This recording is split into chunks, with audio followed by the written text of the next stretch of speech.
এই 40 বছর জাতীয় পার্টি যত ক্রাইম করছে তার চেয়ে বেশি ক্রাইম এই 6 মাসে এনসিপি করছে, তার চেয়ে বেশি। আমরা দেশের মানুষ এই যুবকদেরকে বিশ্বাস করছে, সেই দেশের মানুষের যুবকদের উপর যে আস্থা রাখলো, সেই আস্থা রাখতে পারছে?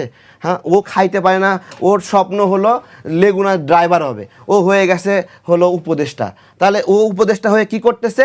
এই যে নাগরিক কমিটি এজাজকে নিয়োগ দিছে নাকি প্রশাসক হিসেবে, সেই এজাজ কি করছে? তার নামে দুদকে এখন মামলা চলে। ওরা এখন দায়িত্ব পায় কি করলো? সারাক্ষণ সচিব বলা যায়, এই যে ওর নাম কি, গাজী সালাউদ্দিন, 300 কোটি টাকার কেলেঙ্কারি বের হয়ে গেছে, দুদকে তার ইনারি লক করে দিচ্ছে। ওরা খাইতে পারে না।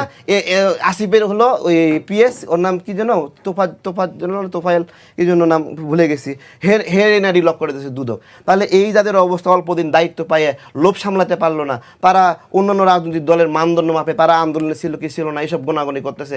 আরে ভাই, আন্দোলনে এই 24-এর গণ অভ্যুত্থানে আত্মসমর্পণ করছিল, আত্মসমর্পণ করার পরে সেই আন্দোলন রিস্টোর করছি আমরা রিস্টোর করছি। এবার আসেন যে জাতীয় পার্টির এরশাদ সাহেব কি হয়েছে, যে সে বেইমানি করছে দেশের সাথে, আওয়ামী লীগের সংখ্যায় দিয়ে নির্বাচন করছে। ঘটনা কি, যে এরশাদ সাহেবকে সিএমএইচে নিয়ে যায় জিম্মি করছে অসুস্থ অবস্থায়, তাকে নির্বাচনে অংশগ্রহণ